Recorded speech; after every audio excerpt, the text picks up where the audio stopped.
Alright, welcome back. This is the end of MV. The end of MV base tour.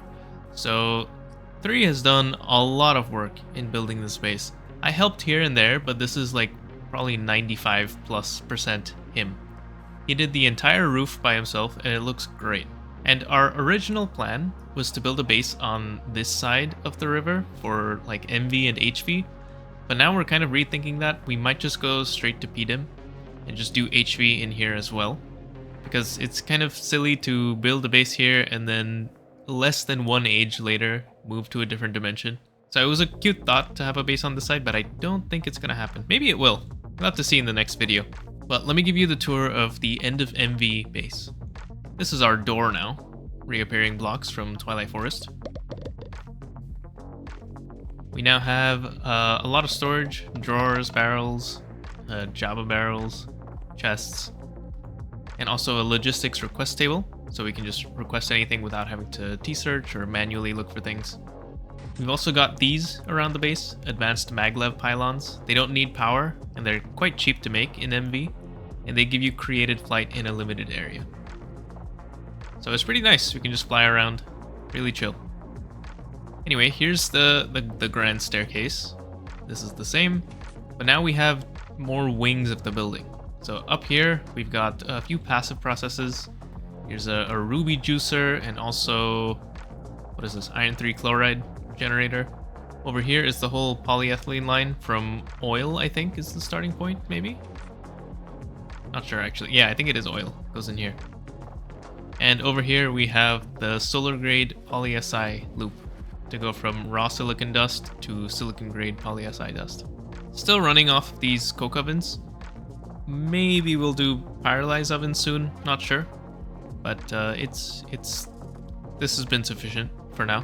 The little tree farm is a bit bigger, except now it's more than just trees. There's the spruce and oak bonsais, or dark oak, I should say, and also cotton and also wheat up here. The cotton and wheat are used for something that I'll show in a second. On this side of the building, we have 4 blast furnaces, 2 at Cupronickel, but I think we're currently in the process of upgrading these to Canthal as well.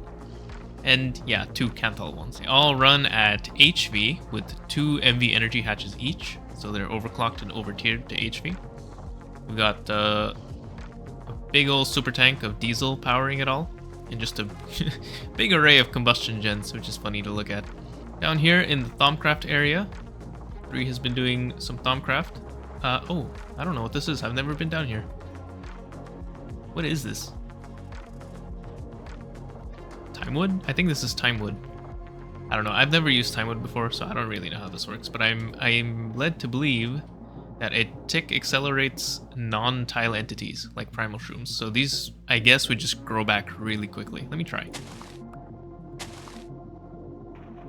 Well, it's not that quick. Here is the Botania area, which I actually built most of. And it's quite small, but we don't expect this to be like the end game, late game Botania area. This is just to get started. So there's some flowers, there's some hedges I put down for decoration, a water tank for the Petal Apothecary, also some endo flames here for mana. So we have access to mana glass and mana steel, which is great. Now if you go down the back of this building this way, there's a new room here for chemical processes. Right here is where we convert oil into diesel. So we make light fuel, we make heavy fuel, we mix it, or maybe it's chem react it, one of those, and we get fuel. So the way we're doing this is the oil is being turned into light fuel, and then oil sands is being centrifuged into heavy fuel, or heavy oil which gets turned into heavy fuel. And that's how we make our diesel. It's pretty good. There's space for more machines here if needed, and upstairs we've got this. So this is what the cotton and the wheat was for, that I mentioned before. This is what we're going to be making our future base out of.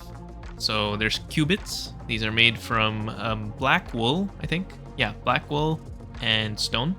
And they look pretty nice. They're just like pretty flat black color with a little bit of texture if you look closely.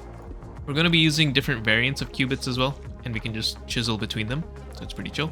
And over here on the right side, we've got plant balls and wheat, which get turned into hempcrete powder, which gets turned into hempcrete. Now we want to buffer both of these because we want to use hempcrete powder and hempcrete because they look slightly different. It's a little slightly different shade of white and it's a bit more textured on the powder. And also you can chisel these into concrete from vanilla Minecraft, or, you know, I guess EFR, the backported concrete. Besides that, here on the main machine room floor, we've got a steel steam grinder, tier 2. And upstairs here, we've got a whole array of MV machines. And I think the plan for right now is to upgrade to HV and put them like over here and also on the other side. So HV will just be done in here instead of elsewhere.